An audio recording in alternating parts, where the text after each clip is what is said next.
చెబుదాం. హల్లెలూయా, హల్లెలూయా. మన ప్రభువును ప్రియ రక్షకుడైన యేసుక్రీస్తు నామమున మీ అందరికీ ప్రభు పేరిట మీకు వందనాలు. మీ అందరికీ వందనాలండి. మీ అందరికీ వందనాలు. అందరూ బాగున్నారా? దేవునికి స్తోత్రం. దేవుని మన కృపను బట్టి మనం అందరం సజీవులుగా ఉన్నందుకు మరొకసారి మన రెండు హస్తములను ఎత్తి దేవునికి స్తోత్రం చెప్తాం అందరం. హల్లెలూయా, హల్లెలూయా. దేవుని నామానికి స్తోత్రం. ఈ ఉదయకాల సమయంలో ఇంతవరకు దేవుడు మనల్ని అనేక విధాలుగా ఆయన మనల్ని నడిపించాడు. పాటల ద్వారా, ప్రార్థన ద్వారా, ఆరాధన ద్వారా, బైబిల్ పాటల ద్వారా దేవుడు మనతో అనేక విషయాలు మాట్లాడాడు. చక్కని ఆరాధన జరిపిన దైవ సేవకురానికి కూడా ప్రత్యేకమైన వందనాలు. దేవునికి స్తోత్రం. ప్రార్థన చేసిన మీ అందరికీ వందనాలు. వాక్యం చదివిన మీ అందరికీ వందనాలు. దేవునికి స్తోత్రం. హల్లెలూయా. దేవుని వాక్యంలోనికి వెళ్దాం. ఈ రోజున కొన్ని నిమిషాలు దైవ లేఖనాన్ని మనం ధ్యానం చేసుకుందాం. దయచేసి పరిశుద్ధ గ్రంథాన్ని తీసుకొని వచ్చిన మీరందరూ కూడా మీ పరిశుద్ధ గ్రంథాలను తెలుసుకోనండి. దేవుని వాక్యం చదువుదాం. కీర్తన గ్రంథం 5వ కీర్తన మొదటి చరణాన్ని ఒకసారి మనము ధ్యానం చేద్దాం. కీర్తన గ్రంథము మొదటి కీర్తన 5వ కీర్తన మొదటి వచనాన్ని ధ్యానం చేద్దాం. చదవండి ఒకసారి. యెహోవా నా మాటలు చెవిని పెట్టుము, నా ధ్యానము మీద లక్ష్యముంచుము. Praise the lord. దయగలిగిన తండ్రి, మహోన్నతుడా, సర్వాధికారి అయినటువంటి మా దేవా, నీ సన్నిధిలో మేము ప్రార్థన చేస్తున్నాం. ఈ వాక్యం ద్వారా మీరు మాతో మాట్లాడండి. మీ స్వరమును మాకు వినిపించండి. నీ వాక్యపు వెలుగులో మమ్మల్ని మీరు నడిపించమని, విడిచిన వారికి వినగలిగినటువంటి చెవులను, గ్రహించగలిగిన హృదయమును, అర్థం చేసుకునే మనస్సును యేసు నామమున అనుగ్రహించండి. దేవుని వాక్యాన్ని విననీయకుండా చేస్తున్న ప్రతి అంధకార చీకటి దురాత్మ శక్తుల యొక్క ప్రభావమును యేసు నామమున బంధిస్తున్నాం. నీ కార్యం చేయమని యేసు నామమున ప్రార్థించి వేడుకుంటున్నాం తండ్రి. ఆమేన్. దేవుని బిడ్డలారా, ఈ ఉదయకాల సమయంలో కీర్తనకారుడైనటువంటి భక్తుడైన దావీదు ఆయన కీర్తన రాసినటువంటి ఆ కీర్తన భాగంలో నుండి 5వ అధ్యాయము మొదటి వచనం ఇలా రాయబడి ఉన్నది. యెహోవా నా మాటలు చెవిన పెట్టుము, నా ధ్యానము మీద లక్ష్యముంచుము. దేవుని బిడ్డలారా, మన జీవితాల్లో, మన బ్రతుకులో దేవుని యొక్క వాక్యం వినాలనే ఆశ మనందరికీ ఉంటుంది. దేవుని యొక్క వాక్యం వింటున్నప్పుడు ఆటంకాలు కలగకుండా మనం చూసుకోవాలి. ప్రార్థన చేసేటప్పుడైనా, వాక్యం వినేటప్పుడైనా, దేవుని సన్నిధిలో ఆరాధించేటప్పుడైనా ఆటంకము లేకుండా మనము చూసుకోవడం చాలా ప్రాముఖ్యమైనటువంటిది. అయితే ఉదయకాలంలో నేను దేవుని వాక్యాన్ని ధ్యానిస్తూ ఉండగా ప్రభు నాతో మాట్లాడిన కొన్ని విషయాలను మీ ముందు ఉంచాలని నేను ఆశపడుతున్నాను. భక్తుడైనటువంటి దావీదు అంటున్నాడు, నా ధ్యానము మీద లక్ష్యం ఉంచుము. దేవునికి ఈయన ప్రార్థన చేస్తున్నాడు, ప్రభువా నా మాటలన్నిటినీ నీవు ఆలకించు, నా ప్రార్థన నీవు ఆలకించు. అంతేకాదు, నేను వాక్యాన్ని ధ్యానిస్తుండగా, నేను ధర్మశాస్త్రాన్ని ధ్యానిస్తూ ఉండగా లక్ష్యం ఉంచుము. ఆమేన్. హల్లెలూయా. కొందరికి కొన్ని లక్ష్యములు ఉంటాయి. లక్షణాలు కాదు, లక్ష్యం అంటే గురి. కొందరికి గురి ఉంటుంది. ఇల్లు కట్టాలని కొందరికి గురి.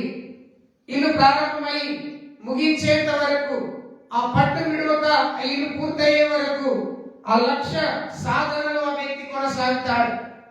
కొందరికి వివాహం చేసే వరకు, పిల్లలకు వివాహం జరిగించే వరకు ఒక లక్ష్యం కలిగి ఉంటారు. ఆ పని పూర్తయ్యే వరకు కూడా ఆయనకున్నటువంటి ఆ లక్ష్యాన్ని వదిలిపెట్టుకోడు. ఇంకా కొంతమందికి పిల్లలకు ఉద్యోగం వచ్చే వరకు చదివించాలనేటువంటి లక్ష్యం కలిగి ఉంటారు. అలాగే కొంతమందికి ఆస్తి సంపాదించాలనేటువంటి లక్ష్యం కలిగి ఉంటారు. చూడండి ప్రియులారా, మన జీవితంలో కూడా మనము ఆత్మీయమైనటువంటి బిడ్డలం కనుక మనకు కూడా కొన్ని లక్ష్యములు, లేకపోతే మనకు ఒక లక్ష్యం కలిగి ఈ లోకంలో మనం జీవించడం చాలా ప్రాముఖ్యమైనది. ప్రియులారా, లోక సంబంధమైనటువంటి విషయాల్లో మనం లక్ష్యం ఉంచాలని, లక్ష్యంతో ఉండాలని మనం ఆశపడతా ఉంటాం. కానీ దేవుని ప్రజలమైనటువంటి మనం దేనిపైన లక్ష్యం ఉంచాలి? ఇక్కడ భక్తుడు ఏమంటున్నాడంటే, ప్రభువా, నేను నిన్ను ధ్యానం చేస్తున్నాను, నేను నిన్ను ధ్యానపూర్వకంగా ధ్యానం చేస్తున్నాను, నా ధ్యానం మీద నీవు లక్ష్యం ఉంచు. అంటే నా ధ్యానం మీద నీ మనస్సును పెట్టి నా ధ్యానాన్ని నీవు ఆలకించు అని దేవునికి ప్రాధేయపడుతూ ఉంటున్నాడు. ప్రియమైనటువంటి దేవుని సంగమా, మనం కూడా లక్ష్యము కలిగి లోకంలో జీవించాలి. మన మారుమనసు పొందడమే కాదు ప్రియులారా, మన బాప్తిస్మం పొందడమే కాదు ప్రియులారా, మనము దేవుని ప్రభు బలలో మనం చేతులుంచడమే కాదు ప్రియులారా, మనము ఈ లోకంలో పరిశుద్ధమైన జీవితాన్ని జీవిస్తున్న మన జీవితంలో మనము ఒక లక్ష్యం కలిగి లోకంలో ప్రయాణం చేయాలి. ఈ లక్ష్యం కలిగి మనము ఈ లోకంలో జీవించడానికి మనం మన మనస్సును, మన హృదయాన్ని, మన ఆత్మీయ స్థితిని సిద్ధపరచుకోవాల్సిన అవసరత ఎంతగానో ఉంది. అవునా కాదా? కదండి. దేవుని స్తోత్రం, హల్లెలూయా. మన లక్ష్యం దేవుని రాజ్యంలో మనం ఉండాలని మనం కోరుకుంటాం. అవునా?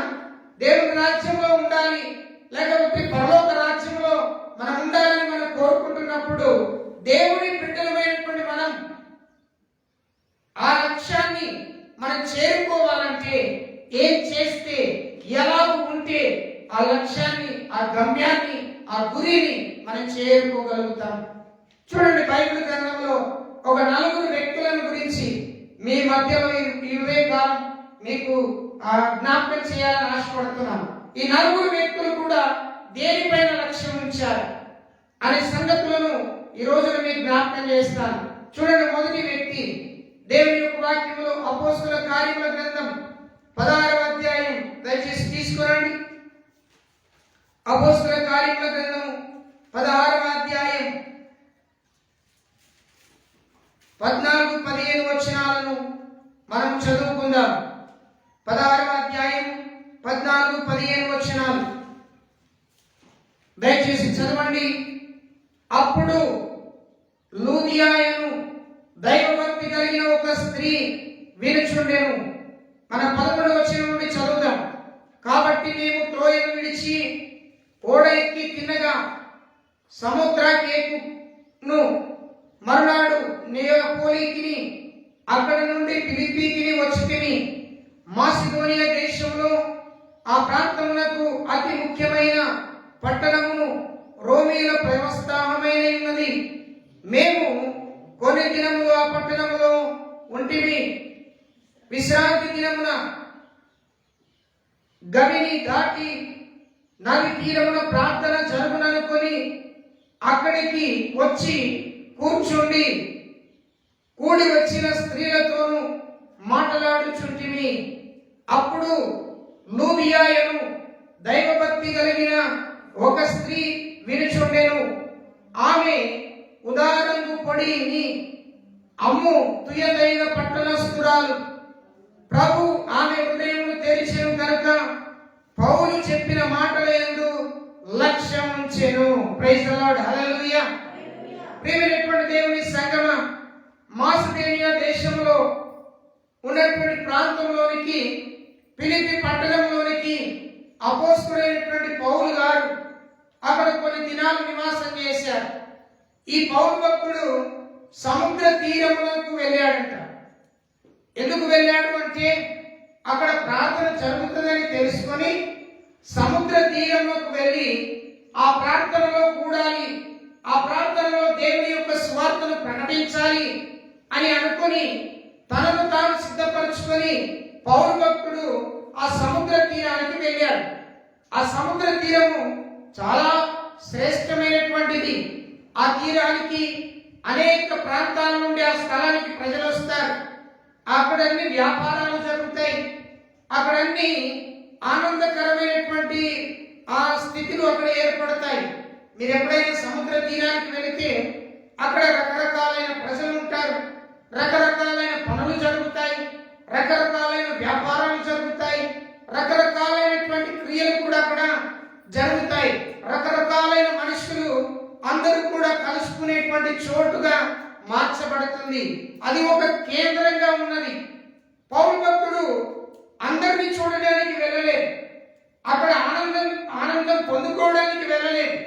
పౌలు భక్తుడు ఎందుకు వెళ్ళాడు అని అంటే అక్కడ ప్రార్థన జరుగుతుందని తెలుసుకొని ఆ ప్రార్థనకు ఆయన వెళ్ళాడు.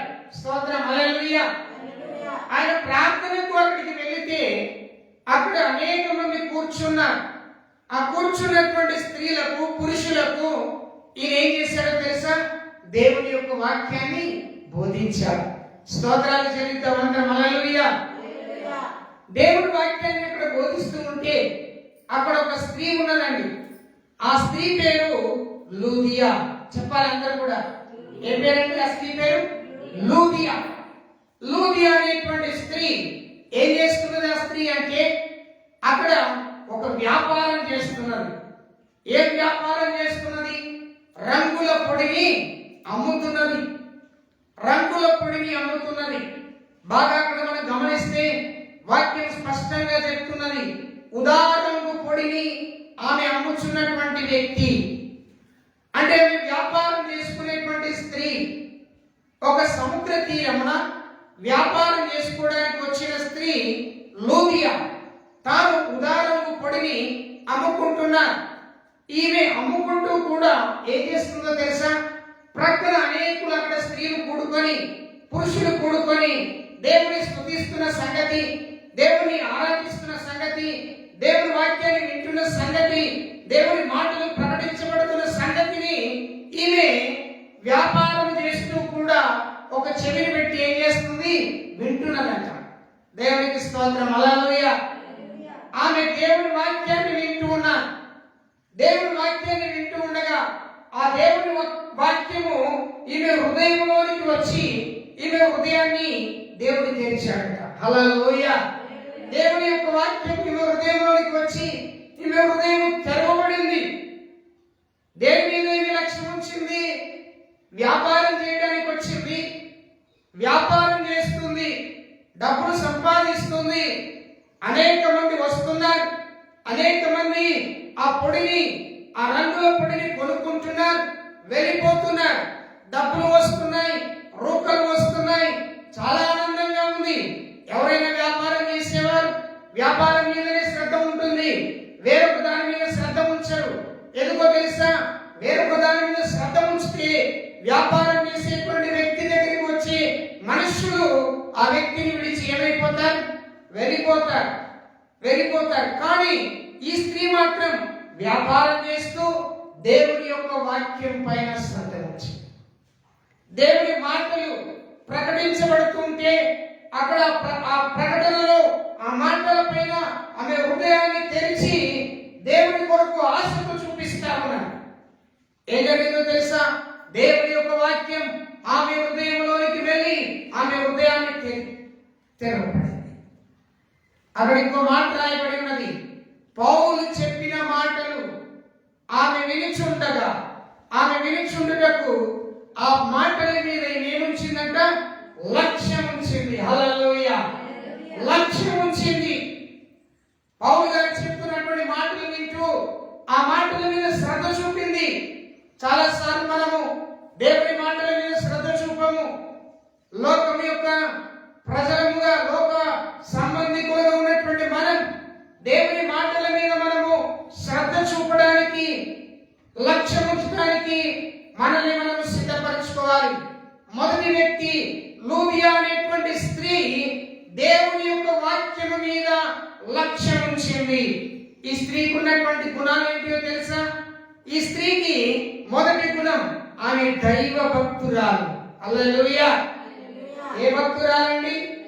దైవ భక్తురాలు అనగా దేవుని యందు భక్తి చేస్తున్నటువంటి స్త్రీ. దైవ భక్తురాలికి ఉండే లక్షణాలు ఏంటో తెలుసా? ఆ స్త్రీ ఎప్పుడు దేవుని యందు ధ్యానం చేస్తుంది. ఆ స్త్రీ ఎప్పుడు ప్రార్థన చేస్తుంది. ఆ స్త్రీ మేలు చేయటానికి ఆమె ముందుకు వస్తుంది. ప్రియులారా, దైవ భక్తులు మన లోకంలో చాలా మంది చెప్పుకుంటారు, కానీ భక్తికి కలిగిన జీవితము వారు జీవించలేకపోతారు. ప్రియమైనటువంటి దేవుని సంగమా, మనము దేవుని ప్రజలం, మనము దేవుని బిడ్డలం. మనము కూడా దైవ భక్తి కలిగిన వారంగా మనం ఉండాలి. నిన్ను చూచిన వారు, యేసు ప్రభు అన్నాడు, నన్ను చూచిన వారు నా తండ్రిని చూచినట్టే అన్నాడు. నీవేమనుకోవాలి తెలుసా? నన్ను చూచిన వారు నా ప్రభువును చూచినట్టు అని అనుకోవాలి. నిన్ను చూసిన వారి యొక్క హృదయాల్లో, నిన్ను చూసినప్పుడు వారి ముఖములలో ఏం కనబడాలో తెలుసా? దేవుని యొక్క స్వారూప్యం కనబడాలి. హల్లెలూయా. అపోస్తలుడైన పౌలు అంటాడు, నేను క్రీస్తుని పోలి నడుచుకుంటున్నాను, మీరు నన్ను పోలి నడుచుకోనండి. అంటే క్రీస్తు నాలో ఉన్నాడు, మీరు నన్ను చూచడం కాదు, నాలో ఉన్న క్రీస్తుని మీరు చూచి నడుచుకోవాలి. దేవుని వాక్యం వింటున్న మీలో మీకు జ్ఞాపకం చేస్తున్నాను, మీరు ప్రభు యందు లక్ష్యం ఉంచాలి అంటే, ప్రభు వాక్యం యందు లక్ష్యం ఉంచాలంటే దైవ భక్తి కలిగి బ్రతకాలి. ఈ తల్లికి ఉన్నటువంటి లక్షణం దేవుని భక్తిలో ఉన్నది, అందుకే వాక్యాన్ని వింటున్నారు. హల్లెలూయా. రెండవ లక్షణం ఏంటో తెలుసా? ఆమె పనిమంతురాలు. ఏంటంటే రెండవది పనిమంతురాలు. వాక్యం వింటుంది, పని కూడా చేస్తుంది. పనిమంతురాలు అని ఎందుకు నేను చెప్తున్నానంటే, ఆమెకు ఒక కుటుంబం ఉన్నది, ఆ కుటుంబం పైన బాధ్యత ఉన్నది. ఆ కుటుంబానికి కావలసిన అక్కర్లు, అవసరతలు అన్నిటినీ స్త్రీ ఏం చేయాలి? ఏర్పాటు చేయాలి. అన్నిటినీ కూడా జరిగించాలి. అంటే ఈ తల్లి, ఈ సహోదరి, ఈ లూదియా పని చేయగలిగిన వ్యక్తిగా ఉంటేనే తప్ప ఆ కుటుంబము పోషింపబడదు. అందుకే ఈ తల్లి పనిమంతురాలు. రోజు వచ్చేది, ఉదాహరణకు పొడిగి సముద్ర తీరమున వ్యాపారం చేసి అమ్మేసి తన ఇంటికి వెళ్ళి కుటుంబాన్ని పోషించుకునేది. నేను అర్థమేంటో తెలుసా? పనిమంతురాలు. చాలా మంది కుటుంబాల్లో నేను చూస్తా ఉన్నాను, ప్రియులారా, పని చేయగలిగిన వ్యక్తులుగా లేరు. చాలా మంది చేసిన దాన్ని పూర్తిగా నాశనం చేసేవారుగా ఉన్నారు. పని చేయగలిగిన వ్యక్తిగా బైబిల్ ఏమని చెప్తుందో తెలుసా? సోమరి, చీమల యొక్కకు నీ వెళ్ళు, చీమలు నడిచేటువంటి నడకలు చూసి నీ బ్రతుకును మార్చుకో. ఎందుకు చెప్పాడు సొలొమోను భక్తుడు? అంటే సోమరితనము నీ జీవితానికి పనికిరాదు. సోమరితనము నీ జీవితానికి పనికిరాదు. కష్టపడిన వానికే దేవుడు ప్రతిఫలాన్ని ఇస్తాడు. కష్టపడిన వ్యక్తికే దేవుడు ఆశీర్వాదాన్ని ఇస్తాడు. అందరిని తొక్కేసి నేను పైకి వస్తే దేవుడు నన్ను ఆశీర్వదించాడు అని అనుకున్న వ్యక్తి హఠాత్తుగా చనిపోతాడు, హఠాత్తుగా నాశనం అవుతాడు. నీకు తెలుసా? జాగ్రత్తగా ఆలోచించాలి. నిజమే, అందరిని తొక్కేసి పైకి రావటం కాదు. నీ కష్టార్జితములో నుండి నువ్వు కష్టపడి నీ కుటుంబాన్ని పోషించగలిగిన వ్యక్తిగా నీవు ఉన్నప్పుడు నీవు పనిమంతురాలివి, నీవు పనిమంతుడవైతావు. ఆమేన్. చెప్పాలి రెండు చేతులు ఎత్తి. హల్లెలూయా. ఈ లూదియా గురించి నేను ధ్యానం చేస్తున్నప్పుడు ఆమె పనిమంతురాలు గనుకనే ఉదాహరణకు పొడిని ఏం చేస్తుంది? అమ్ముతున్నది. ఇక మూడవదిగా తల్లికున్న లక్ష్యం ఏదో తెలుసా? దేవుని మాటల మీద ఆమెకు ఆశ ఉన్నది కదండి. దేవుని మాటల మీద ఆమెకు ఆశ ఉన్నది.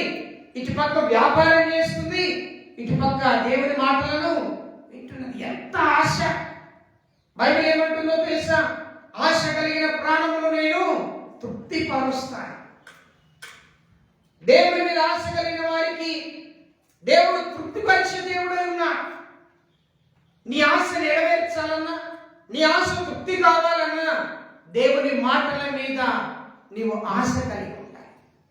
Praise God. హల్లెలూయా. ఈ లూదియాకున్న లక్షణం ఇది. దేవుని మాటల మీద లక్ష్యం ఉంచింది. ఈ తల్లి లక్ష్యం ఉంచితే ఏం జరిగిందో తెలుసా? ఆమె హృదయం తెరవబడింది, ఆమె మనస్సు తెరవబడింది. తెరవబడగానే ఏం జరిగింది? 15వ వచనం, ఆమెయు ఆమె ఇంటివారును నోరున్న వారందరూ చదవాలి మీరందరూ. ఆమెయు ఆమె ఇంటి వారును బాప్తిస్మము పొందిరి. హల్లెలూయా. చూడండి, కుటుంబమేమో ఇంటి దగ్గర ఉంది, ఈమెమో వ్యాపారం చేస్తుంది సముద్రం దగ్గర. దేవుని వాక్యం అక్కడ ప్రకటించబడుతుంది. ఆ వాక్యం ఈమె హృదయంలోనికి వచ్చింది. హృదయంలోనికి వచ్చిన వెంబటే హృదయం మారిపోయింది, హృదయం తెరవబడింది, హృదయం నూతనపరచబడింది. అంతేకాదు, ఆ మాటలు ఆమె హృదయంలో దేవుని యొక్క కార్యము చేయడం ప్రారంభించినాయి. దేవుని వాక్యంతో కార్యం ఎలా చేయబడింది అంటే, ఆ వాక్యం ఆమె హృదయంలోకి వెళ్ళినప్పుడు ఆమె కుటుంబానికి రక్షణ వచ్చింది. స్తోత్రం, హల్లెలూయా. ఆమె కుటుంబము ఏం చేయబడిందో తెలుసా? బాప్తిస్మం పొందిందట. ఆమె కుటుంబంలో అప్పటి వరకు బాప్తిస్మం లేదు. ఆ కుటుంబం బాప్తిస్మం పొందింది అంటే దాని అర్థం రక్షింపబడింది, రక్షణలోనికి వచ్చింది. దీనికంతటి కారణం ఏంటో తెలుసా? ఈ లూదియా దేవుని యొక్క వాక్యం పైన లక్ష్యం ఉంచింది. మనం దేనిపైన లక్ష్యం ఉంచుతున్నాం? దేవుని వాక్యం పైన లక్ష్యం ఉంచుతున్నామా? బాగా గమనించాలి. ఇప్పుడు ఇలా దేవుని వాక్యం పైన మనము లక్ష్యం ఉంచినప్పుడు మన జీవితంలో దేవుడు గొప్ప కార్యం చేస్తాడు. ఏ కార్యమో తెలుసా? మన కుటుంబాన్ని రక్షిస్తాడు. మన కుటుంబంలో దేవుని కార్యం మొదట ప్రారంభిస్తాడు. మనకు దేవుని మీద లక్ష్యం ఉండదు, వాక్యం మీద లక్ష్యం ఉండదు, డబ్బుల మీద లక్ష్యం ఉండదు, బంగారం మీద లక్ష్యం ఉంటుంది, ఆస్తుల మీద లక్ష్యం ఉంటుంది, ప్రయాణాల మీద లక్ష్యం ఉంటుంది, పరిగెత్తడం పైన లక్ష్యం ఉంటుంది, భోజనాల పైన లక్ష్యం ఉంటుంది, కానీ దేవుని వాక్యం పైన లక్ష్యం ఉంటుంది. ప్రియులారా, లూదియా తన వ్యాపారం చేసుకుని తన కుటుంబాన్ని పోషించుకునే ఒక మామూలు స్త్రీ. ఆ స్త్రీకి దేవుని వాక్యం పైన లక్ష్యం. అందుకే కుటుంబం ఏమైంది? రక్షింపబడ్డారు. దేవునికి స్తోత్రం, హల్లెలూయా. రెండవదిగా చూడండి, బైబిల్ గ్రంథంలో రూతు గ్రంథం మనం చదివితే రూతు గురించి మీ అందరికీ తెలుసు. దేవునికి స్తోత్రం. రూతు యొక్క అత్త పేరు నయోమి. మీరు చూడండి, రూతు గ్రంథం 2వ అధ్యాయం ఒకసారి మీరు తీసుకోనండి. మొదటిగా లూదియా అనేటువంటి స్త్రీ వాక్యము పైన లక్ష్యం ఉంచింది. ఇక రెండవదిగా చూడండి, రూతు గ్రంథం దేవుని వాక్యం చూద్దాం. యెహోషువ, న్యాయాధిపతులు, రూతు, రైట్. 2వ అధ్యాయంలో, ఈ 2వ అధ్యాయంలోనికి వచ్చి మనం గమనిస్తే 19వ వచనంలో అక్కడ ఒక చక్కని మాట అక్కడ మనకు కనబడతారు. చదువుదాం. అంతటా ఆమె అత్త ఆమెతో, నేడు నీవెక్కడ ఏరుకొంటివి, ఎక్కడ పనిచేస్తివి, నీ యొక్క లక్ష్యం ఉంచిన వాడు దీవింపబడును గాక అనగా, ఆమె తాను ఎవరి యొక్క పనిచేసేనో అది తన అత్తకు తెలియజెప్పి, ఎవరి యొక్క నేడు పనిచేస్తిని అతని పేరు బోయాజు అనెను. నయోమి బతికి ఉన్న వారికి చచ్చిన వారికి ఉపకారం చేయటం మానని అతడు యెహోవా చేత ఆశీర్వదించబడును గాక అని తన కోడలితో అనెను. దేవునికి స్తోత్రం, హల్లెలూయా. బైబిల్ గ్రంథంలో రూతు గ్రంథం చాలా ప్రాముఖ్యమైన గ్రంథం. రూతు మోయాబు దేశస్థురాలు. ఈ మోయాబు దేశానికి మన బైబిల్ గ్రంథంలో చదివితే రూతు యొక్క అత్త నయోమి, రూతు యొక్క మామైనటువంటి ఎలిమెలెకు, వీరిద్దరూ కూడా బెత్లెహేము దేశం నుండి మోయాబు దేశానికి వస్తారు. ఎందుకు వస్తారు అని అంటే, బెత్లెహేము దేశంలో కరువు వచ్చింది. ఆ కరువులో ఆహారం లేకుండా చేత వీరు మోయాబు దేశానికి పరదేశులుగా వస్తారు. ఈ పరదేశులుగా వచ్చిన తర్వాత వారికి 2 కుమారులు ఉన్నారు. ఆ 2 కుమారులు కూడా మంచి యవనస్తులు. యవన ప్రాయంలో ఉండి ఉన్నటువంటి సమయంలో, ఏ రకమైన పనులు లేనటువంటి సమయంలో వీరు మోయాబు దేశానికి వచ్చి నివాసం ఉంటారు, కాపురం ఉంటారు. అందులో ఒక ఆయన పేరు మహలోను, రెండవ ఆయన పేరు కిలియోను. వీరిద్దరూ కూడా తల్లిదండ్రుల యొక్క మాటలు నడుచుకుంటూ ముందుకు కొనసాగుతున్న సమయంలో ఆ పిల్లలకు పెళ్ళిడు వయసు వచ్చింది. ఆ పెళ్ళిడు వయసు వచ్చినప్పుడు ఆ ఇద్దరు కుమారులకు ఇద్దరు మోయాబు స్త్రీలను ఏం చేస్తాడు తండ్రి? పెళ్లి చేస్తాడు. వింటున్నారా మీరు? వింటున్నారు కదా? రైట్. ఆ పెళ్లి చేయబడతారు. అందులో ఒక స్త్రీ పేరేమో ఓర్పా, రెండవ స్త్రీ పేరేమో రూతు. వీరిద్దరూ కూడా ఇద్దరు కుమారులకు, పెద్ద కుమారుని భార్య, చిన్న కుమారుని భార్య. వీరిద్దరూ కూడా చక్కగా కొన్ని సంవత్సరాలు, సుమారు ఒక 10 సంవత్సరాలు ఆ స్థలంలో కాపురం ఉన్న సమయంలో అకస్మాత్తుగా ఏం జరుగుతుందో తెలుసా? వారి మామయ్య చనిపోతారు. ఎవరు చనిపోతారు? వారి మామయ్య చనిపోతారు. మామయ్య చనిపోయిన కొన్ని సంవత్సరాల కాలంలోనే వారు చేసుకున్నటువంటి వారి భర్తలైనటువంటి ఇద్దరు కూడా చనిపోతారు. మొత్తానికి వారి కుటుంబంలో మొగదిక్కు లేనటువంటి వ్యక్తులుగా మార్చబడతారు. ఈ ముగ్గురు వ్యక్తులు కూడా, ఈ నయోమి యొక్క ఇద్దరు కోడళ్ళు కూడా భర్తలు లేనటువంటి స్త్రీలుగా మారిపోతారు. వారు చనిపోతారు. రోగగ్రస్తులై అనారోగ్యానికి పాల్పొంది వారి యొక్క అనారోగ్యాలను బట్టి వారు చనిపోతారు. మీరందరూ కూడా ఒంటరి వారైపోతారు. చాలా భయంకరమైన స్థితి. ఒక ఇంట్లో ఒకరు చనిపోతే ఎంతో బాధ ఉంటుంది. కానీ ఆ ఇంటిలో ఉన్నటువంటి ముగ్గురు పురుషులు కూడా ఒకరి తర్వాత ఒకరు, ఒకరి తర్వాత ఒకరు, ఒకరి తర్వాత ఒకరు, ముగ్గురు కూడా చనిపోతారు. చనిపోయిన తర్వాత బాగా ఏడ్చి దుఃఖపడి కొన్ని రోజుల తర్వాత తన అత్త అయినటువంటి నయోమి ఇద్దరు కోడళ్ళను పిలుచుకొని ఇలా చెప్తారు, అమ్మా దయచేసి మీ అమ్మగారింటికి మీరు వెళ్ళిపోండి. నేను వాక్యాన్ని ఒక మంచి స్థానంలో చెప్పాలని ఆశపడుతున్నాను, మంచిగా వినాలి. ఇద్దరు కోడళ్ళను పిలిచి ఏమని చెప్తుంది? అమ్మా మీరు మీ అమ్మగారింటికి మీరు వెళ్ళిపోండి. నా కుమారుల వలన మీకు ఎలాంటి ప్రయోజనం కలగలేదు, అనగా మీకు పిల్లలు పుట్టలేదు. మీరు ఒకవేళ ఉందామని మీరు ఆలోచించిన నా కుమారుడు సజీవంగా లేరు, చనిపోయారు. నా వలన నీకు దుఃఖం కలిగింది కనుక దయచేసి మీరు మీ ఇంటికి వెళ్ళండి అని చెప్తారు. అప్పుడు ఆ మాటలు వినేటువంటి ఇద్దరు కోడళ్ళు కూడా సంతోషపడాలి. కానీ అక్కడ జరిగిన సంగతి ఏంటో తెలుసా? ఇద్దరు కోడళ్ళలో ఒక కోడలు, ఓర్పా అనేటువంటి కోడలు ఏం చేసిందో తెలుసా? అమ్మా అత్తమ్మ మంచి మాట చెప్పింది, ఇక నా ఇంటికి నేను వెళ్ళిపోతాను అని చెప్పి అత్తమ్మ దగ్గరికి వెళ్ళి గట్టిగా కౌగిలించుకొని ముద్దు పెట్టుకొని అత్తమ్మకు చెప్పి ఏం చేస్తుంది? తిరిగి తన అమ్మవారింటికి వెళ్ళిపోయింది. ఇక చిన్న కోడలైనటువంటి రూతు అక్కడే ఉన్నది.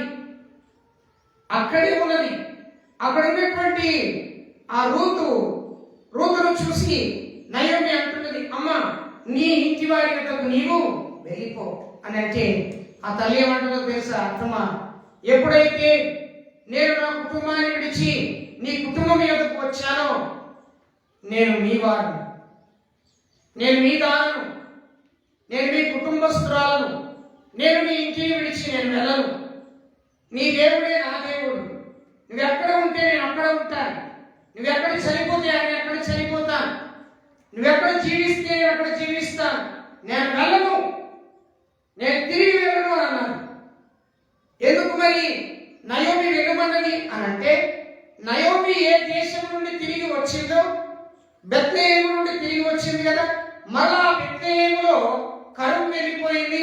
కష్టం చేసుకొని పనిచేసే స్థితి అక్కడ ఏర్పడింది కనుక ఆమె తిరిగి వెళ్ళిపోవాలనుకున్నాడు. మీ ఇంటికి మీరు వెళ్ళండి అంటే రూతు నేను వెళ్ళను, నేను నీతోనే ఉంటాను. నువ్వెక్కడికి వెళ్తే అక్కడికి వస్తాను. నువ్వెక్కడ ఉంటే నేను అక్కడ ఉంటాను. నిన్ను నన్ను ఒక మరణము తప్ప ఎవ్వరూ ఎడబాపలేరు. ఆ మరణమే మనల్ని ఎడబాపాలి తప్ప ఇంకెవ్వరూ ఎడబాపకూడదు. హల్లెలూయా. ఈ మాట నేను చదువుతున్నప్పుడు కొత్తగా ఎవరైనా పెళ్లి చేసుకునే వారికి ఈ ప్రమాణం చేపిస్తాను. నేను కూడా చాలా పెళ్లిళ్ళు చేశాను. ఆ పెళ్లిలో ప్రమాణాలు చేపిస్తాను. అక్కడ ప్రమాణం ఏంటో తెలుసా? నీ భార్యను పట్టుకొని, అనగా కాబోయే భార్యను చేతిలో చేయి పెట్టి ఇలా ప్రమాణం చేయాలి.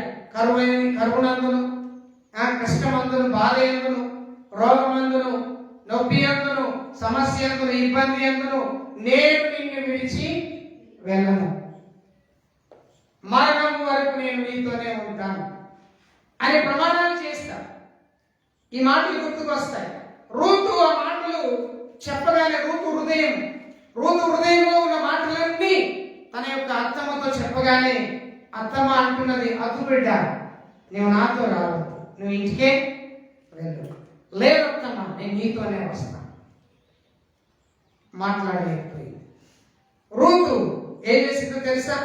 తన అత్తను వెంబడించి తన అత్తమ్మతో కలిసి ఎక్కడికి వెళ్ళింది? బెత్లెహేము దేశానికి వెళ్ళింది. బెత్లెహేము దేశానికి వెళితే అక్కడ ఉన్న ప్రజలందరూ నయోమిని చూసి అంటున్నారు, ఏలన చేస్తున్నారు, ఇదిగో ఈ స్త్రీ మన పట్టణంలో కరువు వచ్చినప్పుడు ఇక్కడి నుండి ఎక్కడికి వెళ్ళిపోయింది? మోయాబు దేశానికి వెళ్ళింది, బ్రతుకు తెరువుకు వెళ్ళిపోయింది అని చెప్పి ఆమెను చూసి బాధపడిన వారు ఉన్నారు,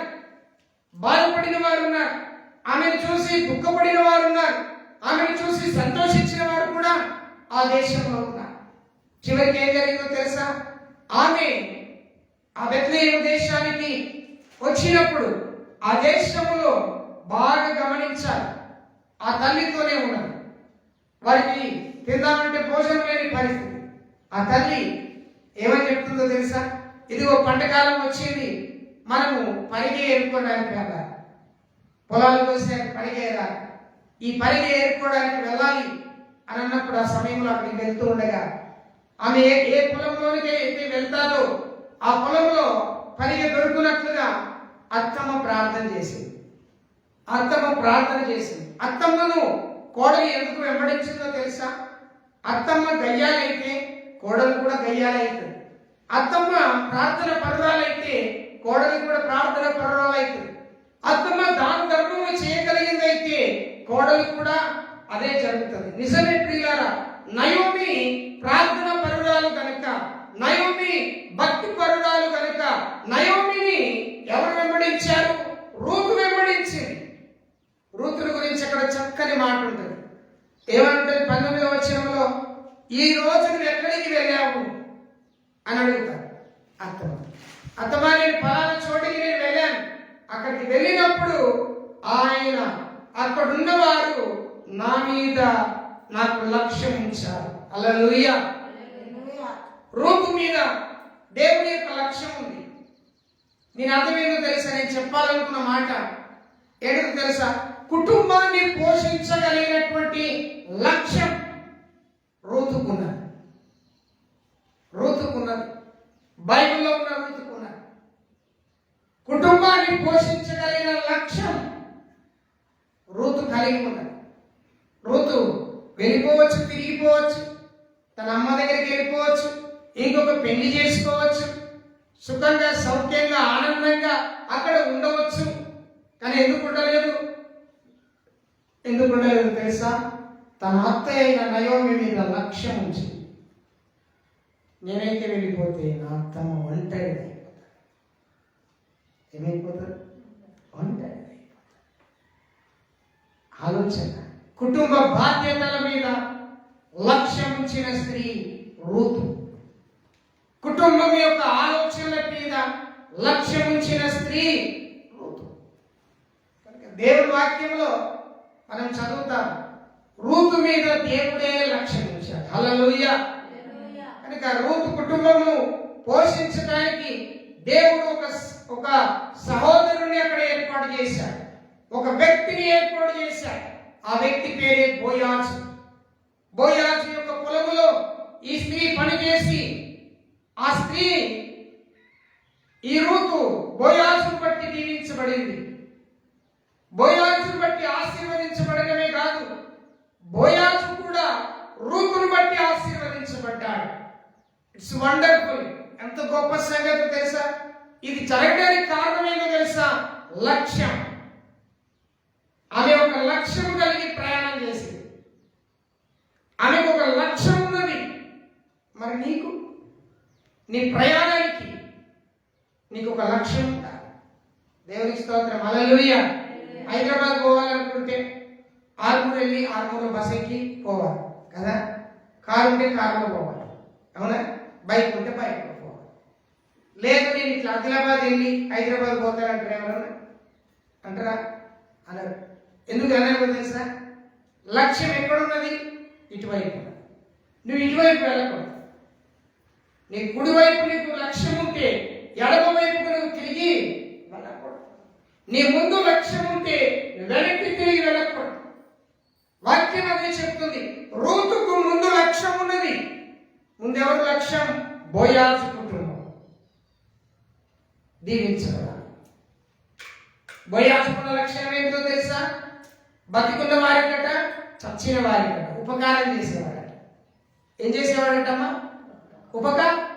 ఎవరెవరికి చేసేవాడు? బతుకున్న వారికి, చచ్చిన వారికి. చచ్చిన వారికి ఏం ఉపకారం చేస్తాడండి అంటే చనిపోయిన వారి కుటుంబాలను ఆదరించేటువంటి వ్యక్తిగా, సహాయం చేయగలిగిన వ్యక్తిగా ఉన్నాడు. నిజంగా బోయాజు గురించి నేను చదువుతున్నప్పుడు బోయాజుకు కలిగినటువంటి ఆలోచనలు చాలా మంది పురుషుల్లో ఉండవు. బ్రతుకున్న వారికి, చచ్చిన వారికి ఉపకారం చేసేటువంటి లక్ష్యం ఎవరైనా చేస్తారా? చాలా మంది బతుకున్నప్పుడు కూడా ఎవరిని చూడరండి. చచ్చిన తర్వాత అమ్మో నా అమ్మమ్మ, నా నానమ్మ, నా అయ్యి, నా తాత, నా అయ్య, నా అవ్వ, ఏమి నా తండ్రి, నా బాపు అని ఏడుస్తారు. బతుకున్నప్పుడు మంచి కూడా రాడు. బతుకున్నప్పుడు కాసని మంచినీళ్ళు కూడా ఇవ్వడు. చచ్చిన తర్వాత ఏడుస్తాడు. నిజమే కదా? అలా కాదు ప్రియులారా. బోయాజు అలాంటి వాడు కాదు. బ్రతికిన వారికి, చచ్చిన వారికి, అనగా నివసించున్న వారికి, లేనటువంటి వ్యక్తి కుటుంబాలకు ఆయన ఉపకారం చేసే వ్యక్తి. మన దేవుడు కూడా ఉపకారం చేసేవాడు. మన ప్రభువు ఉపకారము చేయగలిగిన వాడు. యెహోవా అందరికీ ఉపకారం. హల్లెలూయా. రెండవదిగా రూతు లక్ష్యం కలిగి పనిచేసింది. రూతు ఏం చేసిందని? లక్ష్యం కలిగి పనిచేసింది. మూడవదిగా నేను చెప్పి ముగిస్తాను. అపోస్తలుల కార్యముల గ్రంథం 3వ అధ్యాయం 5వ వచనం. ఈ మాటలు మీరు వినాలి. మాటలని శ్రద్ధగా వినాలి. అపోస్తలుల కార్యముల గ్రంథం 3వ అధ్యాయం 5వ వచనం చదవాలి. చదవగలిగిన వారు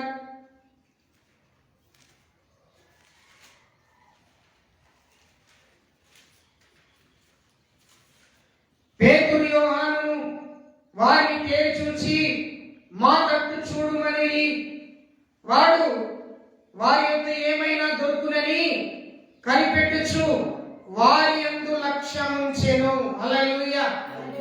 ఇక్కడ ఒక కుంటివాడు కనబడుతున్నాడు. పుట్టినది మొదలుకొని కుంటివాడు. ఈయన వయస్సు 40 సంవత్సరాల కంటే ఎక్కువనే ఉంటారు. ఈ 40 సంవత్సరాల కంటే ఎక్కువగా ఉన్నటువంటి ఈయన ఒక శృంగారమైన దేవాలయం ఎదుట ఏం చేస్తున్నాడండి? ఈయన భిక్షం అడుక్కుంటున్నాడు. ఏమడుక్కుంటున్నాడమ్మా? భిక్షం అడుక్కుంటున్నాడు. ఎక్కడ అడుక్కుంటున్నాడు? దేవుని ఆలయం ఎదుట భిక్షం అడుక్కుంటున్నాడు. ఈయనను శుభ్రంగా తయారు చేసి తీసుకొచ్చి ఆ మందిరం దగ్గర కూర్చోబెట్టాడు. ఈ మందిరం దగ్గర కూర్చోబెడితే ఈయన అందరిని ఏం చేస్తున్నాడు? అడుక్కుంటున్నాడు. ఇచ్చిన దానిని తీసుకుని వెళ్ళి కుటుంబాన్ని పోషించుకుంటున్నాడు. అక్కడ ఇద్దరు దేవుని భక్తులు కనబడతారు. ఆ ఇద్దరు పేరు పేతురు, యోహాను. వీరిద్దరు కూడా దేవుని మందిరానికి వస్తున్నారు. సమయం పగలు 3 గంటలైతుంది. పగలు 3 గంటలకు ప్రార్థన చేయడానికి, చేసుకోవడానికి వారు అక్కడికి వస్తా ఉన్నారు. ఆ మందిరానికి వస్తా ఉన్నప్పుడు అందరినీ అడిగినట్లుగానే ఈ కుంటివాడైనటువంటి భిక్షకుడు ఏం చేస్తున్నాడు? వీరిని కూడా అడుగుతున్నాడు. అమ్మా, అయ్యా, నాకు ధర్మము చేయండి, నాకు సహాయం చేయండి అని అడుగుతున్నాడు. పేతురు, యోహానులు అనే ఇద్దరు వ్యక్తులు, దేవుని భక్తులు, యేసు ప్రభు యొక్క శిష్యులు ఆయన్ని చూసి, ఆ వ్యక్తిని చూసి అలాగే ఆగిపోయి వారితో అంటున్నారు, అయ్యా, నువ్వు మా వైపు చూడు. ఎవరి వైపు చూడు? నా వైపు చూడు, మా వైపు చూడు అని ఆ కుంటివాడితో చెప్తున్నారు. ఆ కుంటివాడు అనుకున్నాడు, అబ్రబాబు, పేతురు, యోహాను నా వైపు చూడమంటున్నారు. ఇప్పటిదాకా రూపాయి ఆటలు 5 రూపాయలు, 2 రూపాయలు, 3 రూపాయలు, 10 రూపాయలు వచ్చినాయి, కానీ ఇప్పుడు ఏదో కొత్తది నాకు ఇవ్వబోతున్నాడు.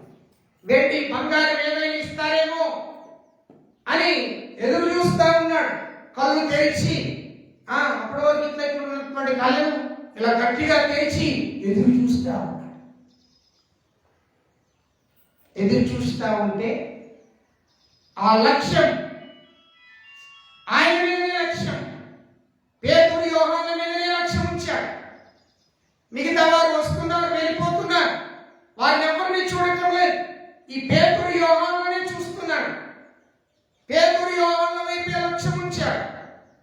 ఆయన యందు లక్ష్యం ఉంచడం వలన ఏం జరిగిందో తెలుసా? పేతురు యోహాను అతన్ని చూసి, నాయనా, మా దగ్గర వెండి బంగారంలో లేవు, మాకు కలిగిందే నీకు ఇస్తాం. మనోడు అనుకున్నాడేమో, నాకు తెలిసి వెండి లేదు, బంగారం లేదు, ఏముంటాయి? వజ్రాలు వైడూర్యాలు ఉన్నాయేమో, వజ్రాలు వైడూర్యాలు ఉన్నాయేమో అని ఇంకా గట్టిగా తేరి చూస్తూ లక్ష్యం ఉంచి వారి వైపు చూస్తున్నారు. వారి దగ్గర ఏమున్నదంటే తెలుసా? యేసయ్యను వారు కలిగి ఉన్నారు. అక్కడ వచనంలో చదివితే, మేము యేసును కలిగి ఉన్నాము. ఎవరిని కలిగి ఉన్నాం? మేము యేసుని కలిగి ఉన్నాం. మేము నజరేయుడైన యేసు క్రీస్తు నామమును మేము కలిగి ఉన్నాము అని చెప్పి వాడితో అంటున్నాడు, నీవు లేచి నడువు. హల్లెలూయా! రెండు చేతులకి చెప్తాను అందరము, హల్లెలూయా! నీవు లేచి నడువు అనగానే వాడు లేచి నడవటం ప్రారంభం చేశాడు. నడుస్తున్నాడు. దేవునికి స్తోత్రం, హల్లెలూయా! వెండి కంటే, బంగారం కంటే, వజ్రాల కంటే, ధనం కంటే ఆయన లేచి నడవడమే గొప్ప సంగతి. ఆయన నడవలేకపోవటం చేతనే కదా ఆయన భిక్షగాడిగా మారాడు. కుంటివాడు కనుకనే కదా భిక్షం అడుగుతున్నాడు. ప్రియులను గమనించాలి, ఆ కుంటితనము నుండి బయటికి రావాలంటే ఆయన లక్ష్యం ఉంచాడు. పేతురు యోహానులు ఏమి ఇస్తారో అని వారి మీద దృష్టి ఉంచి లక్ష్యం ఉంచాడు. నేను అర్థమేందో తెలుసండి, మనం కూడా లక్ష్యం ఉంచాలి. యేసు ప్రభు మనకి ఏమి ఇస్తాడో అని మనం లక్ష్యం ఉంచాలి. ఎబ్రీయులకు రాసిన పత్రికలో 3వ అధ్యాయం 1వ వచనంలో చదివితే, మన లక్ష్యం యేసు మీద ఉండాలి. మనోడి లక్ష్యం యేసు మీద లేదు. వెండి, బంగారం, వజ్రాలు, వైడూర్యాల మీద ఉండే. కానీ వారు అన్నారు, మేము యేసుని కలిగి ఉన్నాము గనుక యేసయ్య నామములో నీకు చెబుతున్నాం, నీవు లేచి నడువు. It is walking. అతను నడుస్తున్నాడు. నడవటమే కాదు, మందిరంలోనికి వెళ్ళి గంతులు వేస్తూ దేవుణ్ణి స్తుతించాడంట. ఆమేన్. చెప్తలేరేంటి గట్టిగా? హల్లెలూయా! గంతులు వేస్తున్నాడు. ఎంత ఆనందం, ఎంత సంతోషం. వారు కలిగి ఉన్నది ప్రభువుని, కలిగి ఉన్నదే ఇచ్చారు. దేవుని మీద నువ్వు లక్ష్యం ఉంచితే దేవుడు నీకు సమస్తాన్ని సమకూర్చుతాడు. ప్రియులారా, చాలా మంది పాపముల మీద లక్ష్యం ఉంచుతారు. ఎప్పుడు పాపం చేయాలని లక్ష్యం ఉంచుతారు. కీర్తన భక్తుడు ఏమంటాడో తెలుసా? కీర్తనకారుడైనటువంటి ఆ భక్తుడు 66వ కీర్తన దేవుని స్తోత్రం 18వ వచనంలో ఇలా రాయబడి ఉన్నది, నా హృదయములో పాపమును లక్ష్యము చేసిన ఎడల నా ప్రార్థన దేవుడు అంగీకరించడు. హల్లెలూయా! ఏం లక్ష్యం చేస్తే? పాపమును లక్ష్యం చేస్తే. గుడ్డివాడు పాపాన్ని లక్ష్యం చేయలేదు. రూతు పాపాన్ని లక్ష్యం చేయలేదు. లూదియా పాపాన్ని లక్ష్యం చేయలేదు. ఒకవేళ పాపం మీద లక్ష్యం ఉండినట్లయితే వారు బాగుపడేవారు కాదు. వారి కుటుంబాలు రక్షింపబడేవి కాదు. వారి జీవితాలు మారేవి కాదు. ప్రియులారా, చాలా మంది జీవితాల్లో దేవుని వాక్యం ఉండదు, దేవుని సన్నిధి ఉండదు, దేవునితో పోరాడే అనుభవము అసలే ఉండదు. వారి జీవితంలో ఎప్పుడు చూసిన పాపమే. పాపం అనగానే ఏదో తప్పు చేస్తే పాపం కాదండి. బైబిల్ ఏమంటుంది తెలుసా? ఆజ్ఞ అతిక్రమమే పాపం. దేవుని మాట వినకపోవడమే పాపం. దొంగతనం ఎంత పాపమో దేవుని మాట వినకపోవడం కూడా అంతే పాపం. వ్యభిచారం ఎంత పాపమో దేవుని మాట వినకపోవడం కూడా అంతే పాపం. పాపం మీద లక్ష్యం ఉంచుతాం, ఒకరిని పడగొట్టాలని లక్ష్యం ఉంచుతాం, ఒకరిని నాశనం చేయాలని లక్ష్యం ఉంచుతాం. నువ్వు బాగుపడాలని లక్ష్యం కలిగి ఉండాలి, ఇతరులకు మేలు చేయాలని లక్ష్యం కలిగి ఉండాలి. భక్తుడైన పేతురు అంటాడు కదా, 2 పేతురు 1:19 చదివితే, దేవుని యొక్క వాక్యం మీద నువ్వు లక్ష్యం ఉంచితే నువ్వు మేలు చేస్తావు, మేలు చేస్తావు. కీడు చేయు, మేలు చేస్తావు. నీ భార్యకైనా, నీ పిల్లలకైనా, నీ అన్నదమ్ములకైనా, అక్క చెల్లెలకైనా, కుటుంబస్తులకైనా, ఇరుగు పొరుగు వారికైనా నువ్వు మేలు చేయాలి అంటే దేవుడి మీద లక్ష్యం ఉంచాలి, వాక్యం మీద లక్ష్యం ఉంచాలి, ప్రార్థన మీద లక్ష్యం ఉంచాలి, ఉపవాసం మీద లక్ష్యం ఉంచాలి, దేవుడితో పోరాడే ఒక గొప్ప అనుభవం మీద లక్ష్యం కలిగి ముందుకు కొనసాగాలి. లూదియా ఒక మామూలు విశ్వాసం కదా. పేతురు, యోహానులు దేవుని యొక్క బిడ్డలుగా ఉండి సువార్త ప్రకటించే మామూలు వ్యక్తులు. రూతు ఒక మామూలు స్త్రీ. వారే లక్ష్యం ఉంచినట్లుగా మనకు కనపడుతుంది. వారే లక్ష్యం కలిగి వారికి కావలసినవి పొందుకున్నట్లుగా ఉన్నారు. మరి నీవు లక్ష్యం ఉంది, నీవు కావలసినది పొందుకోలేవా? బైబిల్ ఏమంటుంది తెలుసా? జీతగాడే, గొర్రెల కాపరి. గొర్రెల కాపరి గొర్రెల మీద లక్ష్యం ఉంచుతాడు. జీతగాడు ఏం చేస్తాడో తెలుసా? పోతే పోయి నా గొర్రెలు అయితే కావాలంటాడు. యోహాను సువార్తలో ఈ మాటలు ఉంటాయి. 10:13 చదివితే, దేవుడు గొర్రెలకు మంచి కాపరిగా ఉన్నాడు. ఆ కాపరి కలిగినటువంటి ఆ గొర్రెలు కాపరిని విడిచిపోవు. ఒకవేళ జీతగాడే గొర్రెలకు కాపరిగా ఉంటే గొర్రెల గురించిన శ్రద్ధ, గొర్రెలను చూసేటువంటి లక్ష్యం ఆ గొర్రెల జీతగాడికి ఉండనే. నీవు దేవుని బిడ్డవు, నువ్వు ఒక లక్ష్యం కలిగి పనిచేయి. ఆ లక్ష్యంలో నీవు జీవించు, దేవుడు నీకు సహాయం చేస్తాడు. తలలు ఉంచుదాం, ప్రార్థన చేద్దాం. ఈరోజు 3 విషయాలు. మొదటి విషయం, వాక్యం మీద లక్ష్యం ఉంచాలి. రెండవ విషయం, నీ కుటుంబం యొక్క బాధ్యతల మీద లక్ష్యం కలిగి పనిచేయాలి. మూడవ విషయం, నీవు దేవుని యొక్క సన్నిధిలో యేసు మీద నీవు లక్ష్యం ఉంచినప్పుడు నీ కుటుంబం అద్భుతం చూడాలి. నాలుగో విషయం, పాపం మీద నువ్వు లక్ష్యం ఉంచదు. పాపము నిన్ను మరణానికి తీసుకెళ్తాడు. పాపము నిన్ను బలహీనపరుస్తుంది.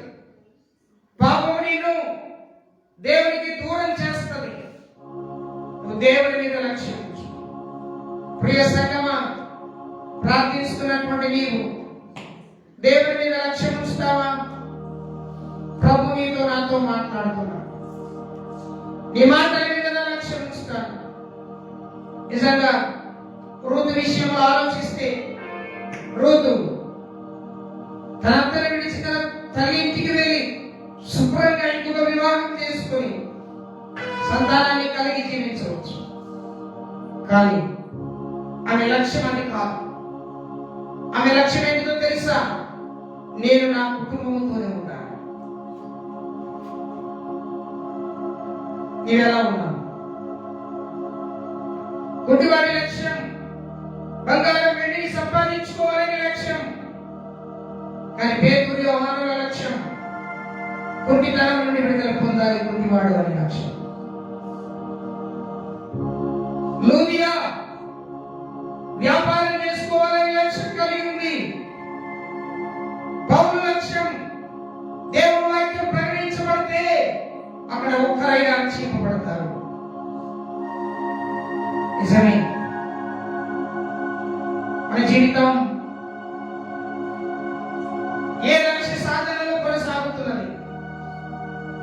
మన బ్రతుకు ఏ లక్ష్య సాధనలో ముందుకు సాగుతున్నది? ప్రియులారా, పరిశీలన చేసుకో.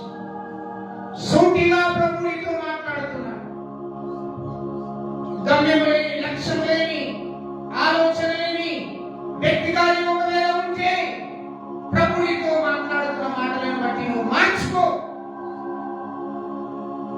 మారు మనసుకు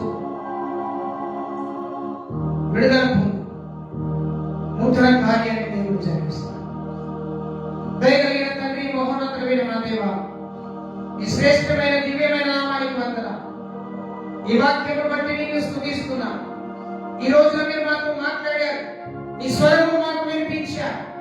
ప్రియ పరిశుద్ధాత్మ దేవుడా, నీ మీద లక్ష్యం ఉంచే భాగ్యము దయచేయి. నీ మాటల మీద లక్ష్యం కలిగి ముందుకు కొనసాగే నూతనమైన క్రియ కార్యములు మా పట్ల మీరు చేయును గాక. ఆనాడు యూదియా నీ వాక్యం పైన లక్ష్యం ఉంచితే కుటుంబం మార్చబడినట్టుగా మా కుటుంబాలు మార్చబడును గాక. ఆనాడు రూతు నీ మీద లక్ష్యం ఉంచితే బోయాజు కుటుంబము దీవించబడినట్టుగా మా కుటుంబములు దీవించబడును గాక.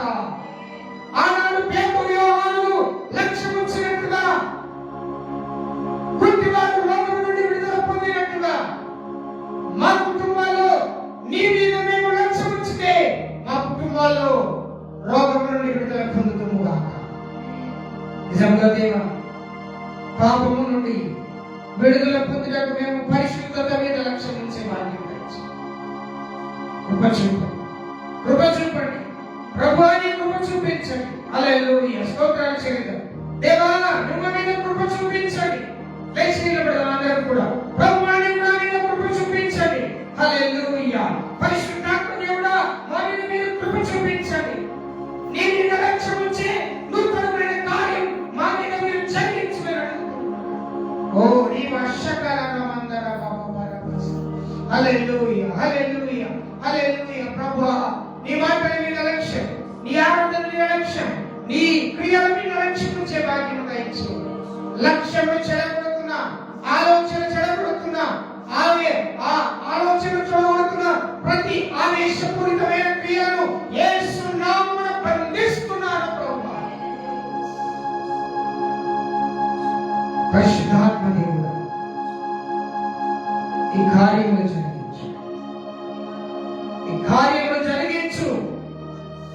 ఈ ఉదయకాలం, మధ్యాహ్న కాలం ఈ వాక్యముతో మాతో మాట్లాడుతున్నందుకు వందనాలు చెల్లిస్తాను.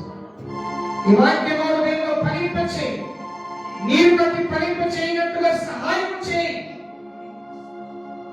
ఈ కృపను బలపరచు. యేసయ్య నామమున ఈ ప్రార్థనానికి వేడుకుంటున్నాము తండ్రి. అందరూ చెప్పాలి ఆమేన్. మన పరమ తండ్రి అయిన దేవుని ప్రేమ, ఆయన కుమారుడైన యేసుక్రీస్తు వారి కృప, పరిశుద్ధాత్మ యొక్క అన్యోన్య సావాసం, సన్నిధి, కాపుదల కూడిన మనందరికీ దేవుడి సదాకాలం కూడా నడిపించి కాపాడి రక్షించును గాక.